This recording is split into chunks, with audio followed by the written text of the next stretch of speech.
Hello ladies and gentlemen, my name is Wraith and welcome to a preview of Victor Vran. This is a game that's currently in early access and has been as of the 20th of February. What's even better about this particular early access game is that it actually has a release date, which will be on the 24th of July. That's this month.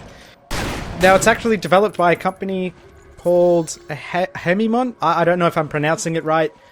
They're the same guys who have been developing the recent Tropico titles.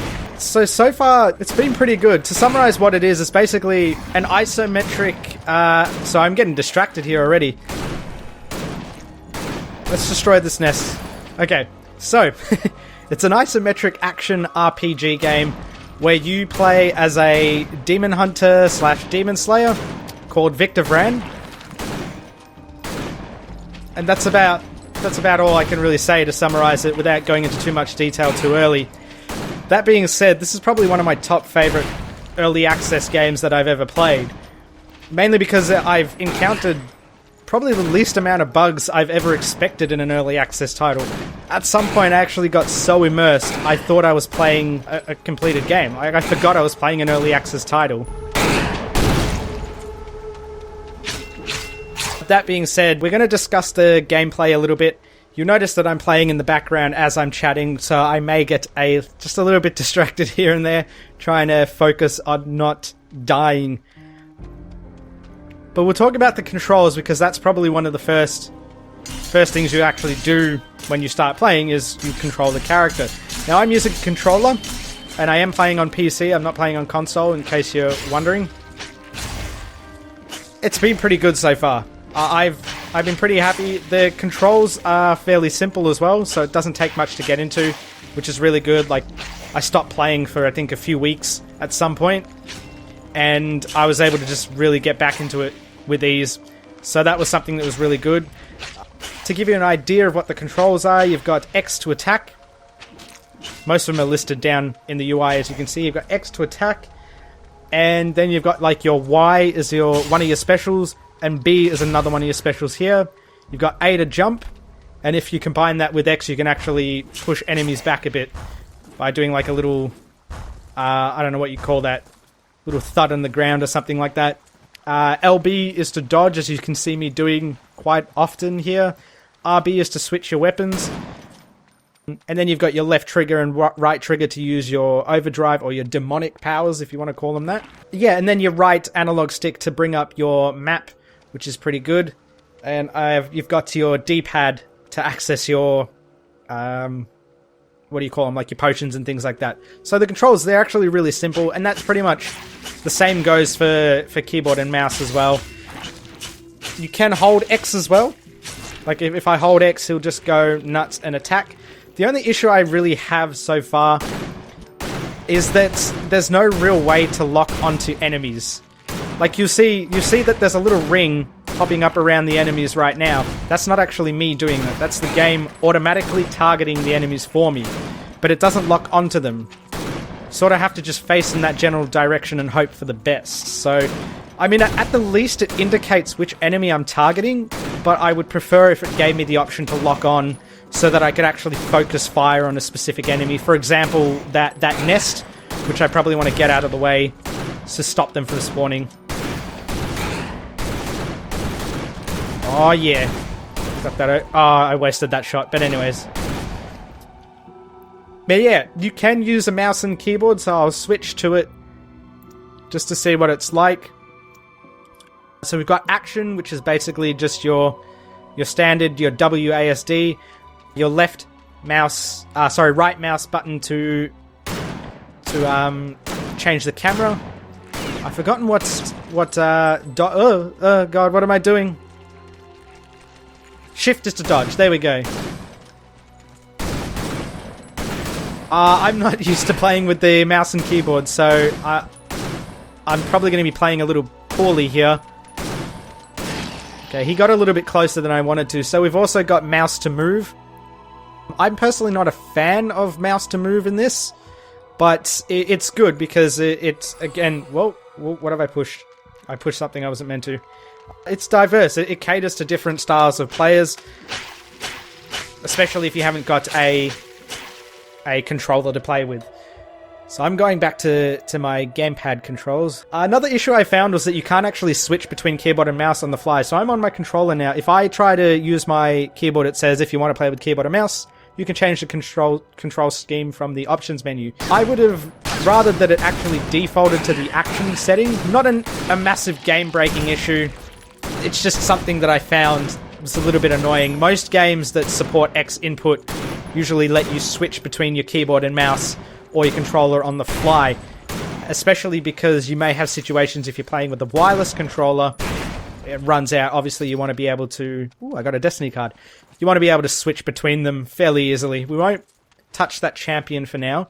But moving on, as you would have noticed in the background, I've been killing stuff.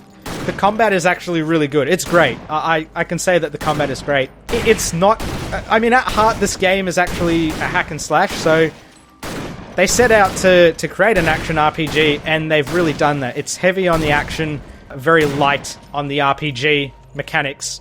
But that being said, the combat isn't that complex to a point that you have to learn a bunch of skills or, you know, full-on strategize. You see, I'm playing in the background. I'm just casually playing, really. I'm not doing too much. I'm just dodging enemy attacks here and there. And that's about it. You can strategize if you want, obviously. For example, if I bring up the codex, which I'll go into a little more detail later on, but you'll notice if I bring up the shotgun, so the effectiveness of certain skills will actually depend on whether another skill was used or not.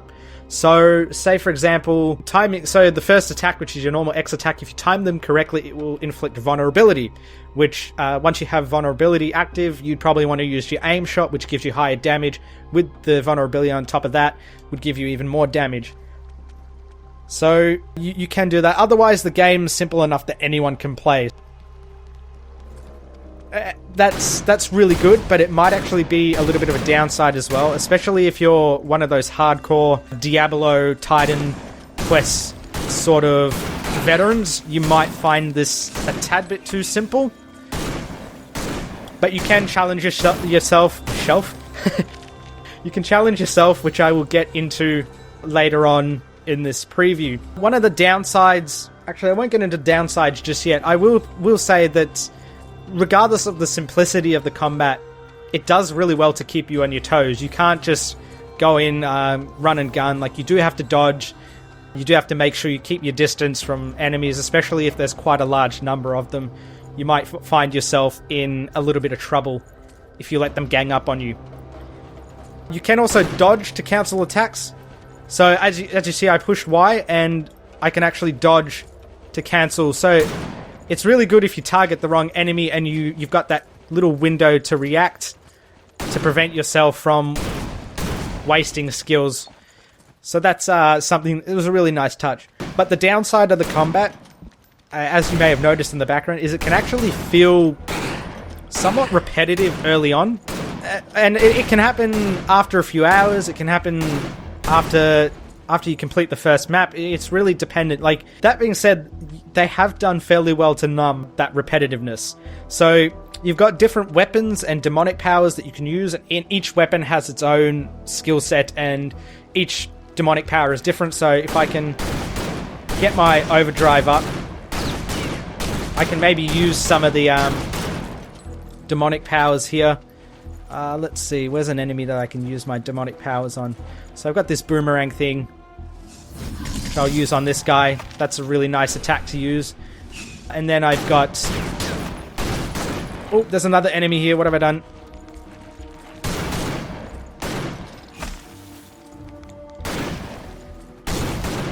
Okay, let's see if I can build that overdrive and show off... Oh, I dodged right into that one.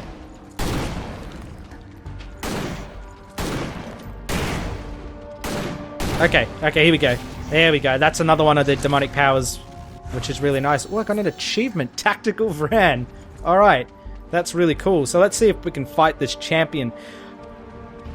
Actually, let me see if I can show off some of the other weapons. So we've got the hammer. Which hammer do I want to use? So your hammer's more of like a cleric sort of healing type weapon. We've got the electricity gun, which I will equip in my next slot. So let's see if we can use the hammer against these guys. It's really an OP. See, that's where I can use the dodge attack. Like during those charge up skills, it's really useful, especially with the hammer in general. Really, let's get this guy. Okay, now we can bring him out. But yeah, it's pretty diverse. The enemies themselves are actually really diverse, as you would have noticed already earlier on in the game. Oh wow, I just wasted that. And I killed him in practically one hit. The enemies are actually really diverse, especially in their behavioral types. You've got different, like, you've got enemies that are ranged, enemies that come up at you, enemies that will explode, enemies that actually split into other enemies. So they've actually, like I said, they've done really well to numb the repetitiveness in this. Other enemies will flee as well. Like, depending, it's usually the small guys that I'm attacking now. Some of them may flee in fear. But they've done really well to numb that repetitiveness. Like, you know it's there. It's sort of like anesthetic, really. That looks fun. Let's go there. Dialogue, which I will get into at some point. Another thing I should point out about this particular gun I'm using can actually damage you if you're not too careful. But yeah, like I said, it's like sort of like anesthetic. Like if you're watching a doctor cut into you, you know they're cutting into you, but you can't feel it. And that's sort of what they've done here with this game. You know it's repetitive, but they've done really well to numb that repetitiveness. I'm just stumbling on my words here and they're trying to focus on playing. Now, we're actually going to go into some of the boringish stuff now. I apologize, but it is sort of necessary. We are going to the hub world, which you see here. The hub world is basically where you can shop around, you can buy or sell items. This guy sort of specializes in sort of low-end weapons and potions and things like that. And then you've got this one here, sort of specializes in really high-end weapons. And you can store items. I think they may have changed it. You used to be able to store items in this chest, and I don't know what happened, but I can't seem to access it anymore. Either they removed the feature, or I'm doing something wrong, or it bugged out in a patch and no one reported it. I don't know. And you can also go to this little thingy here, which I like this little touch, because you can actually view the rest of the map, and you can go to different areas on the map, which is really cool. It is a bit odd interacting with it, but obviously the game is really designed to be controller friendly, so it's no issue there. But we're going to talk about the inventory, which you may have seen me using earlier. You've got tons of different things you can use. As you can see, I've got different swords I can use. I've got, different blades, for example. So I've got the scythe, which is more like a low damage but AoE type weapon. Then I've got the rapier, which is more of like a one-on-one sort of weapon. But you can see here I've got a lot of stuff that I can use. Then I've got my consumables, which I can also equip. You can use A to equip it in one slot and X to equip the other one. So I've got my health potion and mana potion, if you want to call it that. Then you've got your powers, your destiny cards, then your outfits, and I might have to sell some of these outfits because I don't actually use all of them. And I kind of got this Wanderer's outfit, which I didn't really know I was going to get when I ordered this game or when I bought it. It's something you get with early access. Yeah, as I said, you've got different potions to equip, different destiny powers, destiny cards. Now, I should say, destiny cards... Hey, how come I'm missing a destiny card? What happened here? Hold on 1 minute. Something happened. I lost a destiny card. Well, I won't bore you guys with that just yet, but basically destiny cards are like passive abilities or stats. As you can see, you need a certain amount of destiny points and slots. So, for example, I've got I've got a total of 13 destiny points, which means I can equip a total of 13 points worth of destiny cards. So I can equip... Yeah, redeem the key. I've successfully redeemed it, you bumhole. Alright, so these keys I'll go into a little bit later. Ooh, I got a bounty. Nice. But yeah, so destiny cards, basically, their passive abilities, and this is where a little more of the strategical stuff comes into play, because you kind of got to make sure you balance out how many cards you've got selected and what cards to use as you can see I've got a ton of them and I'm practically left out. Oh, okay, I have to activate this. Slay epic monsters in the following locations. Alrighty, cool, I shared it. There you go.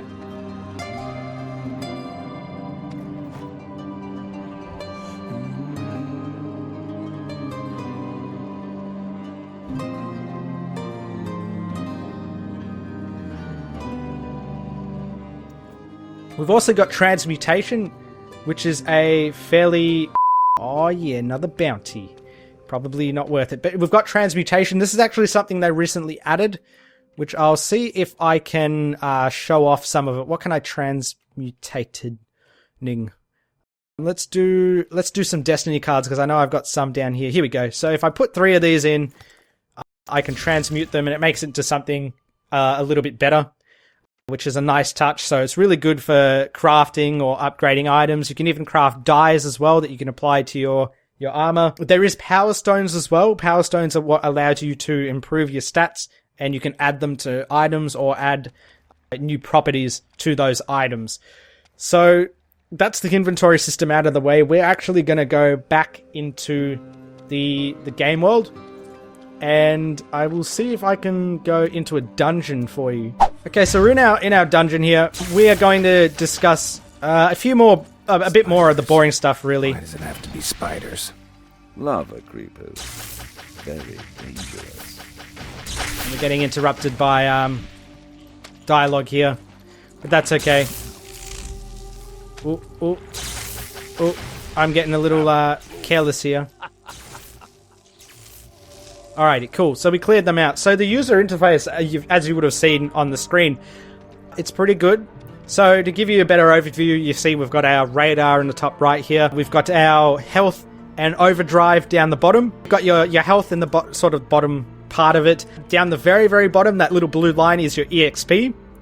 And then in the top, like the right side, that yellow bar is my overdrive. And that's basically what indicates how often I can use my demonic powers. And the radar, to give a better explanation of it, you'll notice that, like, this is the actual main map, but the radar actually has like a fog of war, which gets removed when you visit certain areas. The only thing that I find is a bit of a downside is that it doesn't remain when you log out. It disappears, and that's kind of a bit iffy. It should actually stay.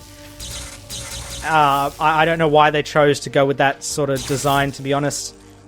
But they did. You sort of have to make do with it. It's just a bit annoying that if you're trying to do like a dungeon you've already done, as you can see on the map. I've done this dungeon before, but now I don't know where I visited, what I haven't. That being said, there's also dots, going ahead of myself. You'll notice dots in the little radar here that show you where, like, the exact path you've walked. That's a really nice touch. I love that. That was something they had in Guild Wars 2 as well, and I absolutely love that they had something like that. It's really useful for actually knowing exactly where you went in the dungeon. It disappears over time. Not really an issue at all. But now we're going into map challenges, which you're going to see here. I've actually completed these ones, but the map challenges basically give certain rewards. Some of them will give you extra EXP, some of them will give you extra weapons or gear, some of them will give you extra money, and yeah, so you'll notice here that you've got different types, like slay monsters with lava creepers, death blast, which basically means that I have to kill the lava creeper thingies and let them explode near other enemies to kill them. So those are the sort of challenges you can expect. One thing I will point out while I'm on the map as well, I think a zoom function would have been really nice to have. Kind of unsure why they chose not to go with one, but I really think they should have had a zoom function. It'd just be something really good. But more importantly, a nice feature to have as well. It would be nice if you can actually track certain or all challenges. So we've got 5 challenges. Similar to going back to Guild Wars 2, actually, similar to how they let you track your dailies. I should be able to like click on one of these and go, okay, so I want to track the slay spider nest. Click that, and then it shows up somewhere on the actual HUD, so that I don't have to constantly go and switch back and forth between the map. Not a major issue, it's just that it can be a bit of an inconvenience. Now, going on a little bit to the difficulty side of thing, you'll notice here that we've got hexes. So this is actually what allows you to really change up the difficulty and add a bit of a challenge. Each hex will do its own sort of thing. So we've got one here, monsters hit for 50% more damage and cause cripple for 2 seconds. But in saying that, you do actually get bonus. So you get 10% EXP and 5% chance to find more items. You've got another one here, Victor Vran loses health periodically. Monsters gain 120 armor and regeneration. You've got monsters move and attack faster, and then some monsters become champions. Tyrant champions are not counted towards challenges. So this is a bit, that one there is probably one of the hardest hexes that sort of worries me, to be honest. But the fact that you can activate them, well, just like this, you can activate them, deactivate them on the fly is also really good, because some of these challenges actually require you to have a certain hex enabled for the duration that you're doing that challenge. So for example, slay spiders with melee attacks. You have to kill 500 of them. So it might say have the Hex of Pain enabled. So if you're trying to complete this dungeon and you've finished that challenge, you can turn off the hex without having to have it basically, killing you throughout the entirety of the dungeon. I'm going to switch back to my good weapons, sorry, because this is ridiculous. Is that the sword I normally use? What are you? They used to have a way to compare the weapons. I don't know what happened there. I think something went just a tad bit wrong. Here we go. Much better. Bounties and treasures. You would have seen those codes that I redeemed. The developers recently added them. They're just a nice way to share stuff with the community. There we go. There's one popping up on the screen. And this is why I'm saying you need a lock on. You just notice that I sort of shot off to the side. It can be a bit tedious. You learn to work with it, but it can be a bit of a hindrance at times.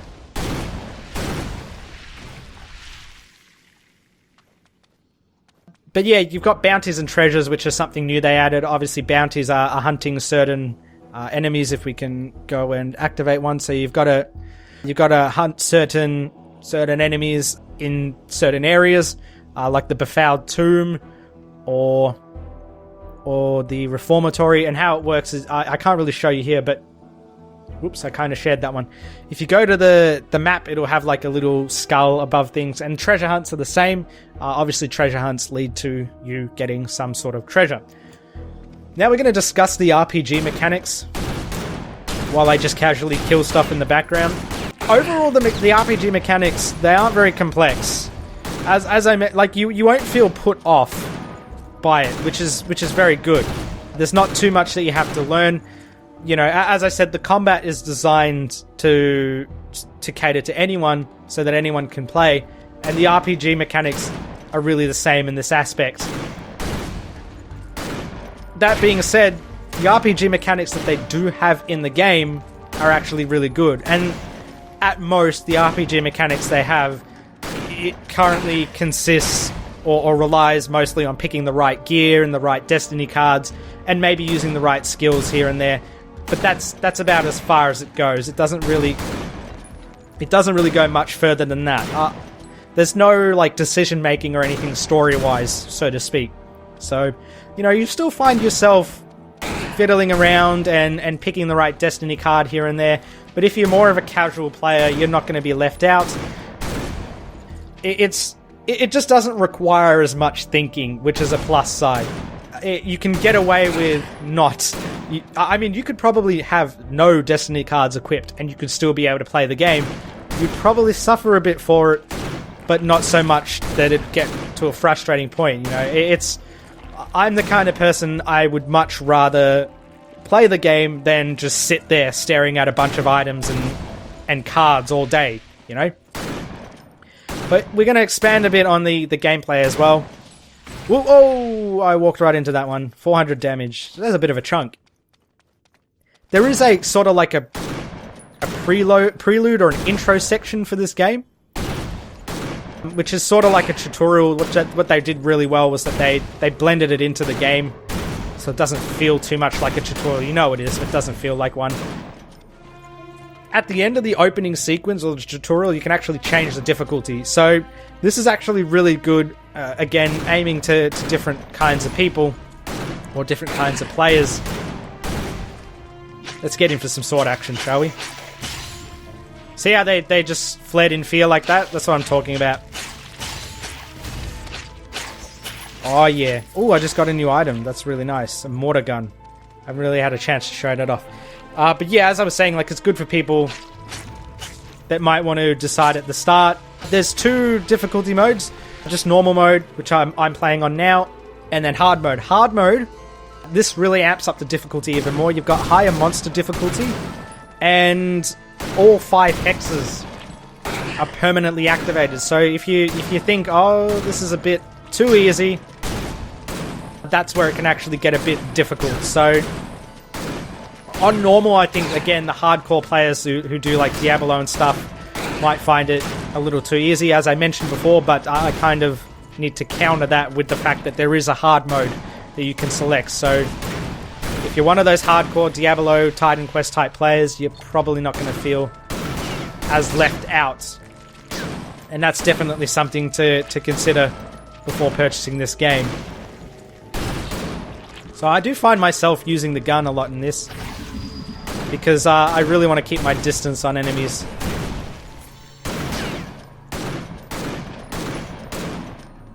That being said as well, in terms of adding even further to the challenge, if you finish the story mode, you'll actually unlock elite challenges. I find these normal challenges hard enough as it is, so I'm probably just going to avoid elite challenges if I complete this altogether. Ooh, what's that? I want that. What is that? I got red dye. Ooh, yeah. Not that I need it. I've already applied red dye to this character. Areas. So the actual areas themselves in this game feel... Can I shoot that from here? Oh, yes. Cheat the system. Cheating the system. We're doing it. We did it. We cheated the system. So the areas, as you will have noticed, the areas are actually pretty big, especially for the type of game that it is. And this isn't even including the dungeon. I'm talking about, like, the courtyard you saw me in before at the start of the game. That's just, like, the main sort of map. And then within those maps, you've got the dungeons to explore as well. And that really adds to the exploration. It adds a lot to explore in the game, and I really like that. That was really good. They've done really well there. There is one issue though with the gameplay that I noticed pretty much straight away. You can't climb ledges. I don't know why some developers insist on this sort of game design, but they do it anyways. I mean, you've got like the ability to jump off walls. Like if I can maybe do it here. I can't do it here, so it doesn't matter. But you can jump off walls and stuff. It's not a game breaker or anything like that. It's just it irks me when developers do that, and I think it does for some people as well. So it's something that I wanted to note. Sprint function. I would have liked if they had a sprint function. It just would have been a nice touch. They did actually add the ability to use a destiny card, which I'll show you. I think I've got it activated here. Yeah, 20% movement speed, which does help a bit. So I just would have preferred if there was still a sprint button. It would have been even better. That being said, moving on to the online component. There is an online component for this game. So if you're one of those people that like PvP, or you like doing co-op, you're not left out as well. That being said, when I tried it, there was barely anyone on. Like, I tried to open my game up to see if random people would join. No one would join. So that's not the developer's fault. Keep in mind, it's not the developer's fault. It's just I couldn't really get around it, and I don't know anyone on my friends list playing this game to play with them, so not that I would really go out of my way to do so to begin with. But just keep in mind that even though there's an online component there, the community is just a little bit dead at the moment. There are 2 modes. So you've got co-op, which is pretty standard in any game. You get your friends to play. Oh god, there's a champion. I should not have gone close to him. Ripples. So these champions will actually give you extra stuff, if you haven't noticed by now, like that weapon. What? It's white? What? It's like a piece of crap weapon compared to some of the gear I've got. Come on, come on. Get him, get him, get him.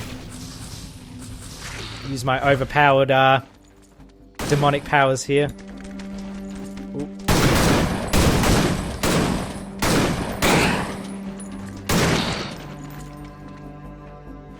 So yeah, I got distracted, but there are two modes. So there's the co-op. There's also PvP, which is like a free-for-all with 15-minute rounds in them, which you can try out. So as I said, the issues with online are more of a community issue. When the game comes out, you're probably going to notice a slightly bigger community, because obviously people are less they're more reluctant or more hesitant to buy an early access game as opposed to a completed game. And this is when this comes out, which isn't too far from here, probably a week or so. If my maths does not fail me, which it probably does. Ooh, what did I get? So yeah, when it comes out in a week or so, you'll probably notice more people playing the game. So just keep that in mind, though. If you like online, it's a bit lackluster. That being said, the gameplay overall, the game is absolutely amazing. It functions very well. It's a very good quality game. Like, the gameplay is probably the most important part of the game, or any game really. Not the only, but it is the most important part. What the hell is coming after me? Oh god, it's a bunch of eggs here.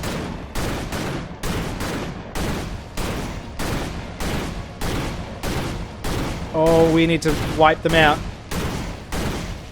Don't let them get close. Wow, okay. That's just a little bit of interesting combat for you.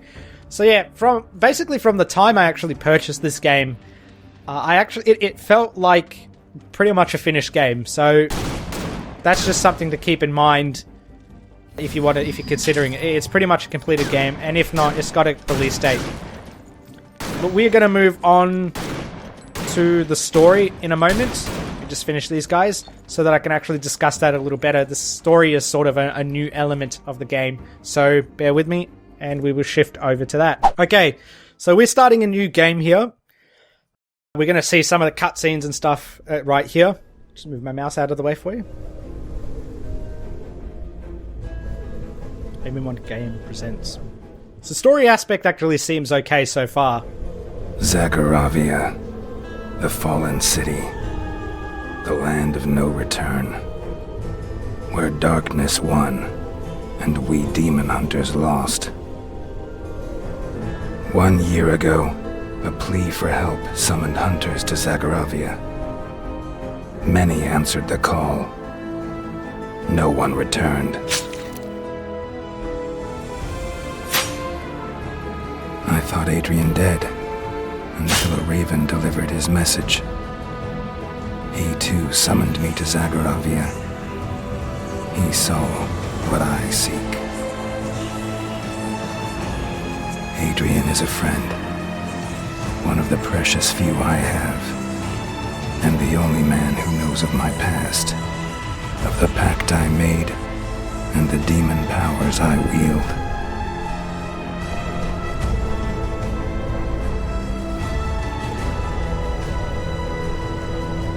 Whatever haunts this cursed city, I will face to find my friend.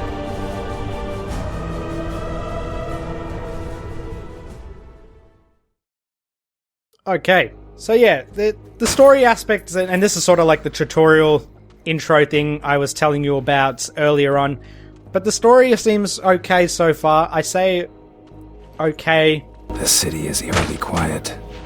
Not a human soul in sight. Okay, I'm probably going to get interrupted if you have claimed the streets. Mm-hmm. Dim lights shine through the dusty windows. Yep. This is what horrors hide behind them. Okay, I don't know whether I should risk it. Yeah, here we go. Okay, so as I was saying, it's okay, but it's interesting. Like, it doesn't seem to make like a very good first impression, but what's important is that it is interesting. I feel that it's lacking a bit more dialogue in some aspects. Not so much so that it's ruins it. It just feels like it can be a bit rushed in some parts. So that's something that they might want to look into. In regards to the character himself, Victor Vran, as far as I can tell, you're a demon hunter who actually used to be human, as you saw in the opening sequence there. You know, judging by what Victor said, he said that he made a pact. So it sort of suggests that he was once human, and he eventually made a pact and got those demonic powers. So this is actually really good. This kind of makes you want to know more about Victor Vran, and that's probably the best thing that can happen, because generally it's better to be playing as a character that you find interesting, or a character that you want to know more about their past, as opposed to someone that you don't. So overall, it seems interesting enough to get you following, but whether it will be the kind of story that you can sort of remember, it's really hard to say. Again, this is a preview. Keep in mind, it's not a review. I would have to play through the story to really say for sure, yeah, look, it's crap or it's good. But at this stage, from the impression I got, I can tell that I will play this game to the end. So take what you want from that. The graphics. Oh boy. Originally when I sort of saw the pictures, that's what sort of like got me interested at first. And I came into the game, I expected it to be a bit lower in quality compared to what I saw in the screenshots. And it was not. It was actually, they're really good. They're absolutely amazing. You're probably going to see some of my system specs in the top or somewhere on the screen at some point. Editing me is going to pop them up. How did I predict that? I don't know. I'm magic. Just the way I am. I just know how editing me is going to work. Just predict everything he does. That being said, originally, I should probably point out why I'm putting the specs up, but it's to give you a better idea, like something to benchmark with, so to speak, so that you're not just assuming it's like, oh yeah, my system will run this and yada yada. Like, your system might not. I can't do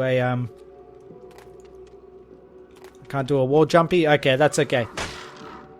That being said, as I was saying, I was able to run the game on high with the 660 Ti, so on the high preset, with the 660 Ti at 60 frames per second. So the game is very well optimized.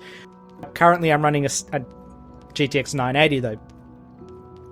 Again, I just have to say the graphics are amazing. There's surprisingly a great amount of detail for the kind of game it is. There? Hello?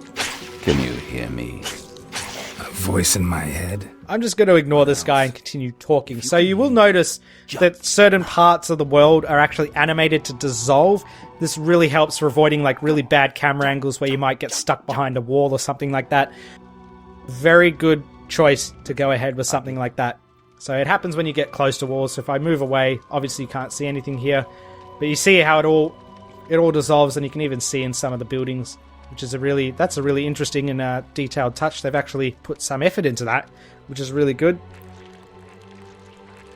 The environments and areas actually feel and look really big. So as I mentioned, they are big, but in addition to that, they've actually expanded on the areas to make them look even bigger. I'll probably have to show that off a little bit later on, as I'm not in the area to really show that off.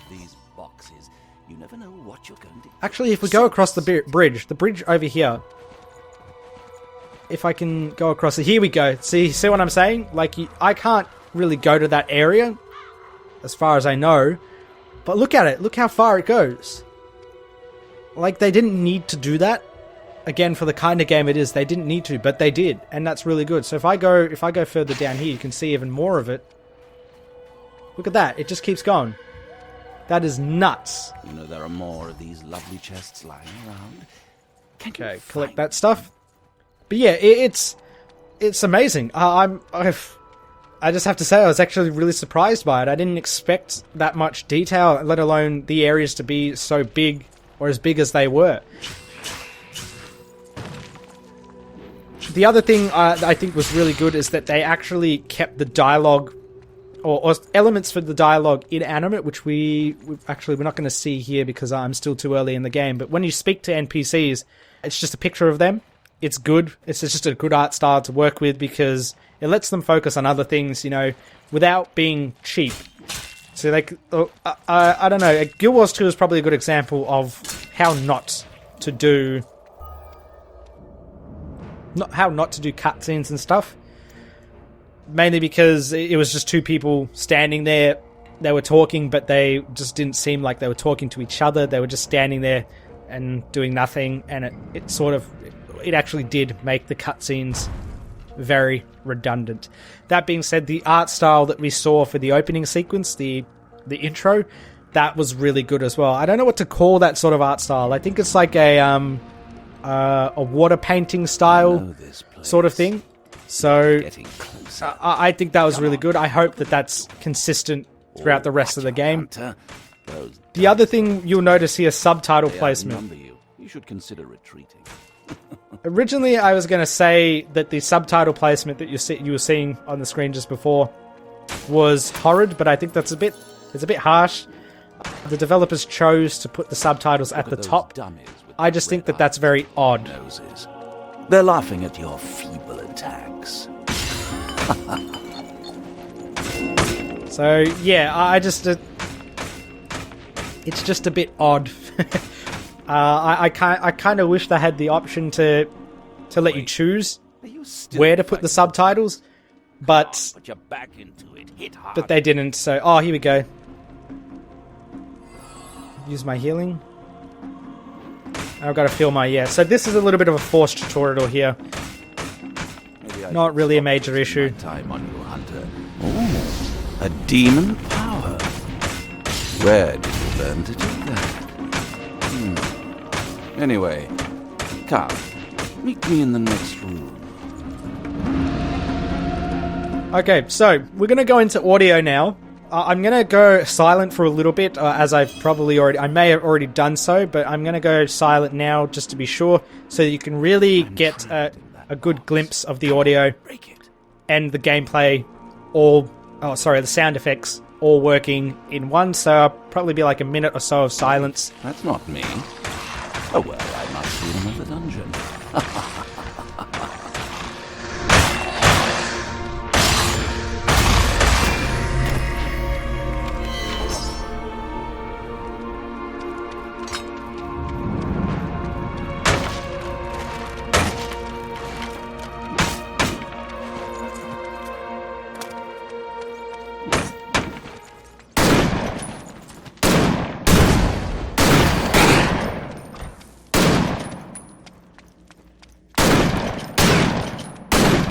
Okay, so hopefully that was enough to give you a bit of a proper taste of the audio. So you'll notice that there is voice acting. This is something that they've only recently added into the game, which is really good. It's pretty good for the most part. When I say for the most part, is that it doesn't sound too much like budget voice acting. Like some of the voice acting can be just a little bit unconvincing, as you may have heard from that guy speaking before. I don't know, it's not terrible. Like it's ignorable, and that's a good thing. So I've got to clean this out quick. I sense something shiny. Let me give you a hint. It's bigger than a spider, but it is also full of treasure. And it is sitting on top looking down at you.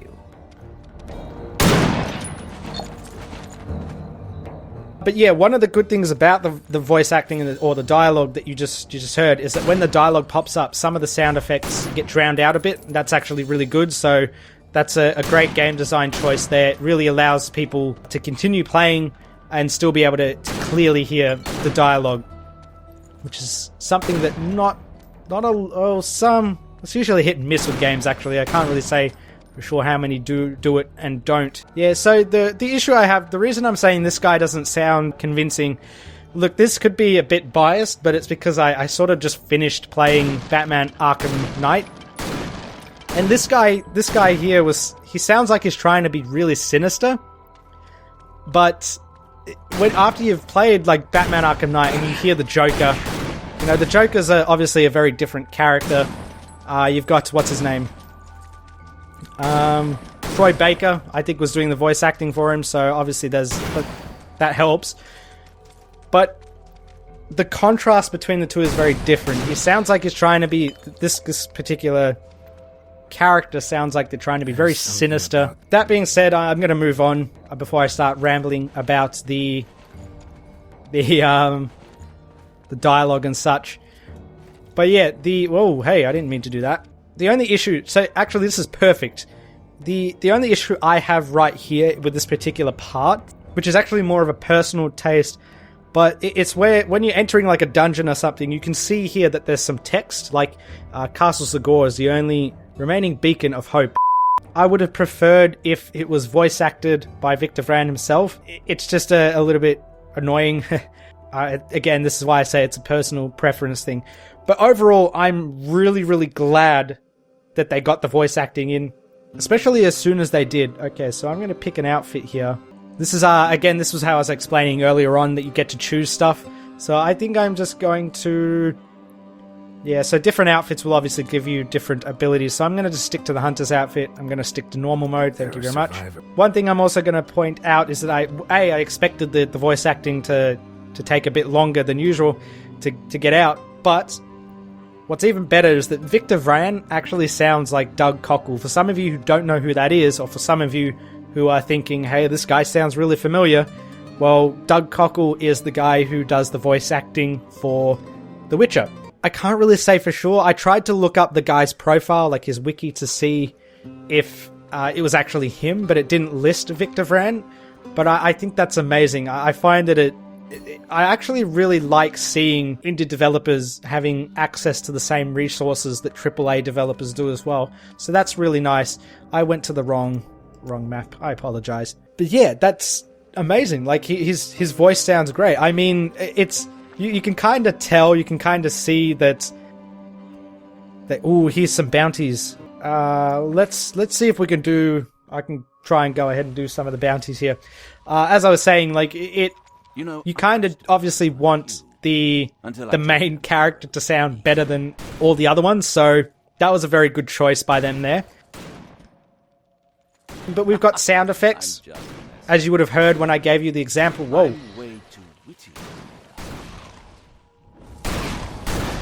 I am surrounded, and I'm getting balls of fire thrown at me.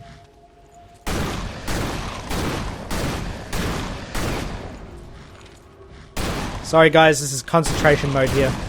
Or I could just stand still, not worry. They take chunks out of you. You took damage from an attack. Oh, so I failed one of the challenges. Oh well. But yeah, as I was saying, the sound effects are amazing. They're really good. You can hear a good amount of ambience. You can hear like footsteps, the sword swings, which is really good. It's kind of what you'd expect in a sense. So they've added detail that I'm satisfied with. The music as well. The music is amazing. It's dark. It's gloomy. It's just what you'd want for the kind of game that it is. Like it's very Gothic-esque. And when I say Gothic-esque, I don't mean like Gothic the game. I mean like the barbaric or art style Gothic. Come on, Vicky. Go get it. So yeah, his voice acting's not bad. It's just unconvincing. Oh, I need a health potion. Oh, this is an elite. No wonder he's taking a bit to... I sense it. Nearby, a treasure chest filled with shiny. Okay, I wanted to stun him, but who cares? Hey, what did I just get? No, you want it. Epic monster slap. Oh, okay, so I got the bounty? Is that what it's telling me? Oh, yeah, cool. Alright, let's F this off and see if we can go do another bounty then while I'm at it. But yeah, like, the music definitely adds a layer of of atmosphere to this game. I just don't think I would have enjoyed the music or noticed it as much if it was really crap. So let's see if we can find another bounty. So the bounties are going to be marked by the skulls, if you haven't already figured that out. But yeah, we're going to move on. Actually, we can't do this bounty, guys, because I think we're going to be moving on to some of the boringish stuff again. Okay, so you may have figured out there's only one other boring thing I've got left to do before we get back into the game, and that's the menu. So as you can see here in the bottom right, sometimes it's in the bottom left, but you've got the patch notes. Yes, thank you. This is a must for any early access game. I think it should be a must for any game, AAA, indie, whatever game should have it. But you can see it's got a portion of them, not everything. So you've got your bounties and treasures, which I mentioned, which is actually really new. It was actually in the last patch. Inventory sorting, yada yada. Very good start. I hope they continue to keep that. Excuse me, even after the game's launch. Now, another thing, very important, something that I really love. If you push F1, you see this? This, yes, it is properly integrated into the game. Now, I don't mind if a developer does an early access title or a beta or something, and they have like a special email address, which is like solutions. Let's just say solutions@haemimont.com, for example. They can go that extra mile, which I reckon should be an industry standard. It needs to be an industry standard where you can just have an inbuilt function to report bugs and feedback. I just want to say thank you to Haemimont for doing that. That's amazing. But it's the developers who I'm going on a little bit of a rant here, but it's the developers who will say, oh, you just need to make an account to use this forum, like go into this forum and post your bug report and things like that there, or use the Steam forums or whatever. No. That is terrible. That is like, it's practically what you'd call borderline terrible customer service, really. Because I don't think that when you're making someone test your game or requesting feedback, you should force them to create another account. I think if you're a gamer, the chances are you probably already got enough accounts as it is for, you've got your WB account, your PSN account, Xbox Live account, your Steam account, Origin, Uplay. Far out, man. There's accounts coming out your bloody ass.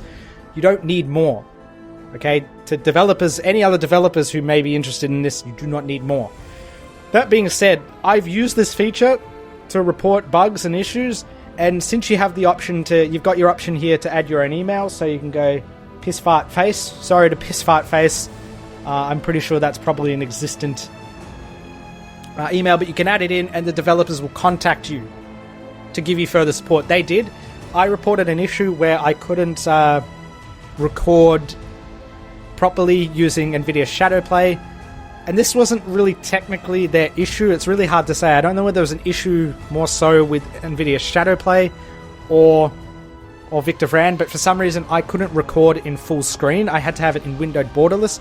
But the developer, I think it was Ivan, I think he's like the main guy developing this game, or just the guy who really... he's just the one that's out there. You notice that he posts the patch notes for Steam. Whenever I post something related to Victor Vran, he's the one that replies, and he's the one that replied to my email. He replied, he helped me out. He helped me out with an issue that's possibly not even an issue on their end. But needless to say, I'm going to assume that it was, because by the next patch, it was fixed. I can record in full screen. That's grade A customer support there. In an early access title, very, very satisfied with that. So if you want to buy the game now and you're the kind of person that likes giving feedback, you actually genuinely want to help the development. My God, I've been recording for an hour. Sorry, I just noticed that. I've looked at the little timer. I'm like, oh my God, this game is worth it. Doing like a 15-minute or 30-minute preview just wouldn't do it justice. But I digress. I'm going to move on. Let's cancel that, please. It's even got a screenshot here. It does everything. Guild Wars 2 did it. My nose is getting blocked. It was the first game that I saw do it. And ever since then, I felt that developers need to do it. But we're going to go into the options, which are probably the most important aspect of the the menu and into gameplay options. Gameplay options are fairly diverse. I didn't expect to see all of this. You can obviously change what appears on the HUD. These are more like display options to me personally, but I can understand why they put it as the gameplay option because it's sort of relevant to the gameplay. The hero health bar was defaulted to off. I turned that on, and that's the health bar that you see appearing above Victor Vran's head, which is great because it allows you to really focus on the combat without taking your eye off Victor Vran or without having to divert and stray down to the bottom bar. Okay, so we're going into controls now. One thing to note is that the controls can only be remapped if you're playing with a keyboard and mouse. So you see you've got key bindings. You can change them. I'm going to hit escape because I don't want to change anything. Mouse to move, you've got key bindings as well. Whereas with the gamepad, you don't have key bindings, you've just got the game layout. To be honest, you don't really need to change the controls for that. But the fact that it's got 3 different options to cater to different kinds of gamers is very nice. You've got camera sensitivity, double tap to dodge. It only seems to be a part of the action, so just the standard keyboard and mouse. I don't know why they chose to do that. I would have liked if there was a double tap to dodge option for the gamepad as well. And it seems to be defaulted to on, so that was really weird. You've got rumble off. So it's what you'd expect, to be honest. There's not really that much diversity in the controls, but that being said, because the controls are simple, you don't really need that many.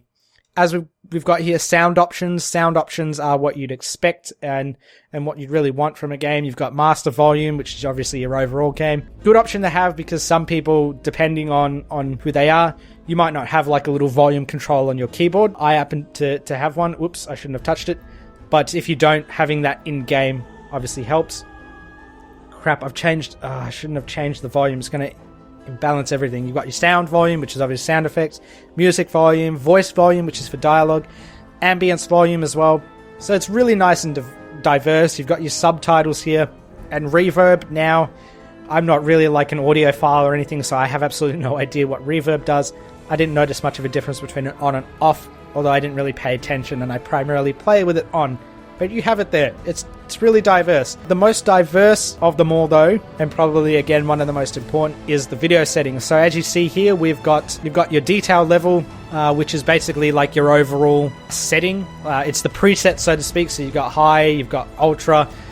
It goes all the way to low, very low, and automatic, which is obviously that automatic just chooses what your system does. So it's really good. And then if you keep going, you've got, it's not just the presets, you've got VSync, anti-aliasing, all that. And then if I go next, there's even more. You can play with the grass textures. And if I go next, there's even more. There's a frame rate counter that you can enable, which looks a lot better than the Steam one that you see in the little corner I've got there. Really good option to have if you're playing on a platform other than Steam. So it's really, really diverse. There's a lot to play with there. One thing I found odd, though, was that anti-aliasing can actually go up to 8 times, but on the Ultra preset, it seems to default to 4. I'm not sure why, possibly because anything above 4 can sort of start to strain the card. I don't know. It just seemed a bit odd that was the direction they went in. But yeah, really diverse options to play with there. Again, very surprising for the kind of game that it is. Okay, so before I wrap it up, one more thing I wanted to show off that I think I actually missed. If you guys don't know already, I like to work off notes. I write down things that I think are worth discussing about the game, worth pointing out and things like that. Hence the reason why my previews can be so long. But it's a codex. This is amazing because it's... I never really expected it to have this, but you've got your codex is basically like your hint book, your Bible, your go-to. It explains stuff. This is a really nice touch. It actually tells you what you're up to in the story and gives you a little summary or a quick overview of the dialogue that was mentioned. Very nice. You've got hints. Teaches you basically the controls and everything and stuff that they would have taught you in the tutorial. It explains destiny cards, hexes, movement and dodging. And then you've got your weapons, which I think I showed you earlier before, probably why I forgot and kind of accidentally skipped it. But it tells you, it's got little strategy tips and things like that. So if you're a very casual player, if you're just someone that really wants to get heavy into the strategy side of things, you can definitely see here, it tells you how each skill works. Absolutely amazing. Very, very good, very nice touch. You've got your monsters as well. These will unlock as you encounter more and more monsters, so obviously different bosses that I've encountered, there's more than that. Different spiders that I've encountered, depending on each level. So you've got your mites, which are your very tiny spiders, the hatchlings, which are the ones you encounter more, the ranged ones, the lava creepers, and it just keeps going. That was a really nice touch. So you can actually, I can actually show you here. These are the very, like there's a lot of different enemy types, man. I mentioned before, it's really diverse, but you don't really get to see how diverse it is until you fully start to play the game. Now, look at that guy. What the hell is he wearing on his face? Not going to masquerade. Then you've got conditions. It shows you like what each condition does, conditions that you apply or conditions that get applied to you. Man, this is amazing. And then you've got recipes as well for your crafting. Some of them get unlocked over time. And then you've got, it explains stuff like what happens if you try to craft Destiny cards and things like that. So that was really good. Okay, so we're going to wrap this one up now. The game actually crashed in between the menu segment and the wrap-up, so I got to take a little bit of a break, fortunately. Oh god. I'm kind of lucky the footage was okay.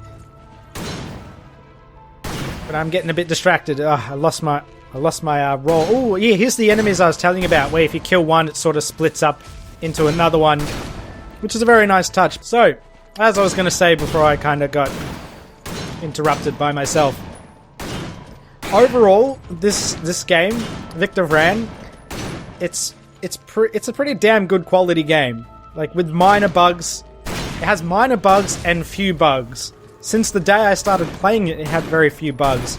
I think one of the major bugs I encountered was maybe some screen tearing, and that was really about it. But they fixed them very fast as well. They fixed them very promptly. That being said, it is lacking a bit in the RPG aspects, but it's definitely doing very well in the gameplay aspect.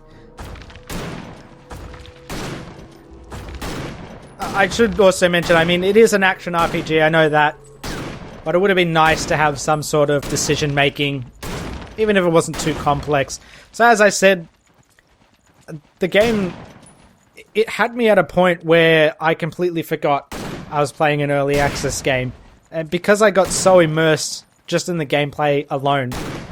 And I love when that happens, especially with an early access title. It so rarely happens.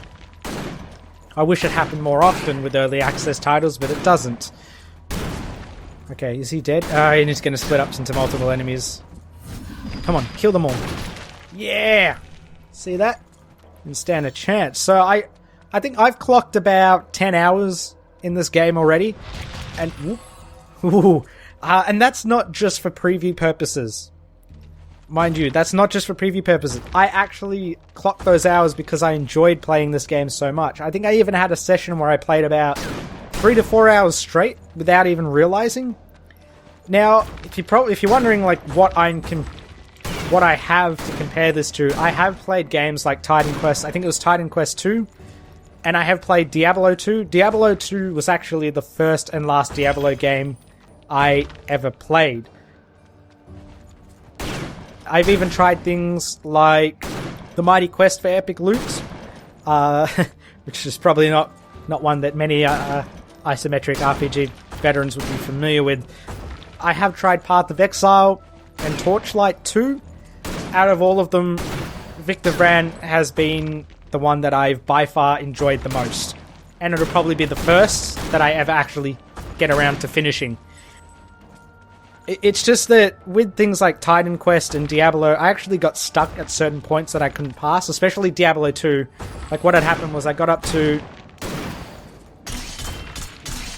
a boss that I just couldn't defeat, and it was fairly early in the game, and ever since then I was put off by that game, by Diablo, and I was put off from, from RPGs like that because of Diablo 2. And that's partially why I ended up playing Titan Quest 2 for a bit. It's because a friend suggested it to me. I told them, I was like, yeah, I don't really like this kind of games. They're like, nah, Titan Quest 2 is really good. I'm like, yeah, okay, I'll try it. And they let me borrow their version of it back in the day where you didn't really need CD keys to install a game. Or maybe you did, but I used the crap Or did I? Did I install it? I can't remember. I'm pretty sure I didn't need a key for it. But that didn't work because I got stuck. There was like an ogre on a bridge or something and I got stuck. So, ever since then I pretty much hated these kind of games, but Victor Vran has pulled me into it. In fact, the reason, during the recent Steam summer sale, I actually purchased Torchlight 1 and 2 because of Victor Vran, and I'm probably going to check out Van Helsing because of Victor Vran, so wish me luck that I enjoy those two. I'll probably be doing a Let's Play of Victor Vran at some point. But what really stood out the most for me with this is that it doesn't actually feel like they've assumed that you're this nerdy person who spends a lot of time fussing over different stats and all that sort of shit. They really did... I said a bad word. It's more editing for me. Haven't had the chance to hang. They really did make this an action-oriented game, and they've kept the RPG aspect light, because there have been action RPGs that have sort of forced the RPG mechanics on you, which you could sort of consider things like Diablo action RPGs, but then they're a little more heavy on the RPG mechanics.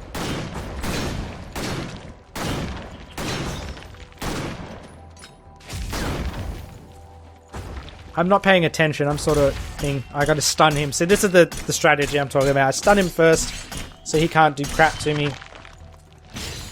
And then I just take him out really easy. Replay value, I've never really commented on replay value in a preview before, but because this game is so close to being finished, and there's so much to do in just the early access alone, I can. And the replay value is primarily geared to completionists, as it really only applies to doing like the challenges that you see on the maps. You can go back, redo a dungeon and things like that. But I mean, it does have benefits because the challenges give rewards and things like that. Completing them can be beneficial to leveling, giving you extra money and that sort of thing. But if you're just like a casual player like me, well, not necessarily casual, but you're not really like a completionist, you're probably just going to go through a dungeon, and if you miss a challenge or two, you're just like, yeah, whatever, I'll just keep playing the game. Not a big hassle.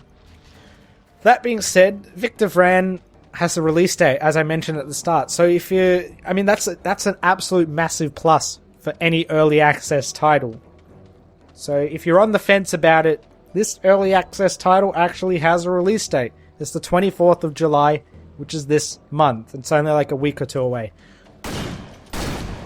I'm excited to see how it goes. I'm hoping that the developers reset the story progress, because I don't want to level up again. I think they did reset the story progress at some point, but I was being a bit of an idiot, and I sort of just like went next, and skipped everything. That was my fault. I shouldn't have done that. Oh, wow. I gotta use that demonic power more often. But yeah, I can highly recommend this game. I know I don't have the influence to really say that, but I can highly recommend it, and I think a lot of people would highly recommend this game for very obvious reasons. It really deserves a lot more exposure than what it's getting. It's not getting as much as it deserves, and that sort of pisses me off. I would highly recommend this game to a point that I think this game should actually be on shelves. It deserves to be in contender with games like Diablo and Titan Quest, and I hope that one day when I go to EB Games or JD Hi-Fi or whatever bloody retail store I'm shopping at that time, that I can actually see Victor Vran on the shelf. I can pick it up, it's like on PS4 or Xbox One, and I'm like, hey, that's amazing, it actually made it that far. It deserves to be. So that's it for this this preview, this very long preview that probably went a lot longer than it needed to be with my distractions and things like that. Here's another enemy that adds to diversity.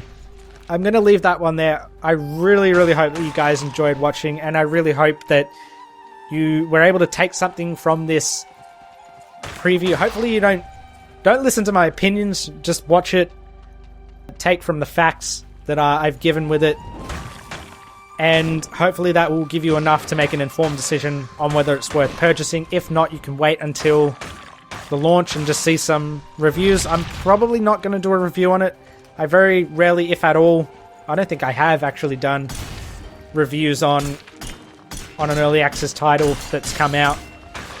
Quantum Rush Champions being the only one that's really been the first finished early access title I've done. Come on, die already.